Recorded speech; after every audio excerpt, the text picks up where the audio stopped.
കഴിഞ്ഞ വീഡിയോയിൽ നമ്മൾ പറഞ്ഞു നിർത്തിയ ടെക്സം സ്ക്വയറിൽ നിന്ന് തന്നെ തുടങ്ങാം. അടച്ചിട്ട പള്ളി, ചുറ്റും പോലീസ്. എന്നാന്നറിയില്ല, പോലീസിനെ കണ്ട അപ്പൊ മുഖത്ത് തന്നെ താനും ഒരു കള്ളക്ഷണം വരും.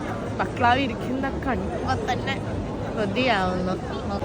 നമ്മളിപ്പോൾ പോകാൻ പോകുന്നത് ഹാഫിസ് മുസ്തഫ എന്ന് പറയുന്ന ഒരു ഷോപ്പിലാണ്. ടർക്കിഷ് സ്വീറ്റ്സ് ഒക്കെ കിട്ടുന്നത്, എസ്പെഷ്യലി നല്ല അടിപൊളി ബക്ലാവാസ് ഒക്കെ കിട്ടുന്ന ഒരു ഷോപ്പിലാണ്. ഇവിടെ ബക്ലാവ മാത്രമല്ല പല ടൈപ്പ് ഓഫ് സ്വീറ്റ്സ് അവൈലബിൾ ആണ്. ഈ ഷോപ്പിനെ സ്വീറ്റ് പാരഡൈസ് എന്ന് വിളിക്കാനാണ് എനിക്ക് കൂടുതൽ താല്പര്യം. ഇതൊക്കെ നോക്കി നിന്നാൽ തന്നെ നമ്മുടെ ബോഡി വെയിറ്റ് കൂടും. ഇവരുടെ കസ്റ്റമർ സർവീസ് എടുത്തു പറയേണ്ട ഒരു കാര്യമാണ്. അവരുടെ യൂണിഫോം തന്നെ കണ്ടില്ലേ, ഭയങ്കര വെറൈറ്റി അല്ലേ. നല്ല തിരക്കുണ്ടായിരുന്നു ഷോപ്പിൽ. കൂടുതൽ അവിടെ നിന്ന് കഴിഞ്ഞാൽ ബോഡി വെയിറ്റ് കൂടും, പേഴ്സന്റെ വെയിറ്റ് കുറയും എന്നുള്ളത് കൊണ്ട് അവിടുന്ന് വേഗം തന്നെ ഇറങ്ങി അലക്കുലുത്ത് കടകളെല്ലാം കയറി അവസാനം കാലുവേദന എടുത്ത് ക്ഷീണിച്ച വശതയായി. ഫെറി ട്രിപ്പിന് വേണ്ടി ഓടി വന്നതാ. ബട്ട് നമ്മൾ കുറച്ച് ലേറ്റ് ആയി. ഫെറി അതിന്റെ വാട്ടിനും പോയി. പിന്നെ ഫെറിയെ മനസ്സിൽ പ്രാഗിക്കൊണ്ട് കടൽക്കാറ്റും കൊണ്ടങ്ങ് നിന്നു. ഫെറിയിൽ നാളെ കയറാം, ഇപ്പൊ തിരിച്ച് വീട്ടിൽ പോവാം. പോകുന്ന വഴിക്കേണ്ട അതിമനോഹരമായ ഒരു കാഴ്ചയായിരുന്നു ഇത്. രാത്രിയിലെ മോസ്ക് കാണാനായിട്ട് ഒരു സ്വർണ്ണ കൊട്ടാരം ഫീലിംഗ് ഉണ്ട്.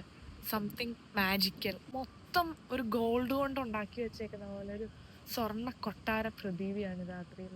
ഇസ്താൻബുളിലെ 2ാം ദിവസം. ചൂട് ടർക്കിഷ് ടീയിൽ തന്നെ തുടങ്ങി. ആ തുടക്കം അത്ര നല്ലതല്ലായിരുന്നു. ചൂട് ചായ കുടിച്ച് അന്നനാളം വരെ പൊള്ളിയെങ്കിലും ഇൻടേക്കിന് ഒരു കുറവുമില്ലായിരുന്നു. ഒരു റെസ്റ്റോറന്റിൽ കയറി കഴിഞ്ഞാൽ 2 നല്ല ഗുണങ്ങളുണ്ട്. ഒന്ന്, നല്ല ഫുഡ്. രണ്ടാമത്തെ കാര്യം, വാഷ്റൂം. ടർക്കിയിൽ എല്ലായിടത്തും നല്ല വാഷ്റൂംസ് ആണുള്ളത്. ഏത് റെസ്റ്റോറന്റിൽ കയറി ഫുഡ് കഴിച്ചാലും അവസാനിപ്പിക്കുന്നത് ഞാനൊരു ബക്ലാവയിലായിരുന്നു. അങ്ങനെ നമ്മുടെ യാത്ര പിന്നെയും തുടർന്നു.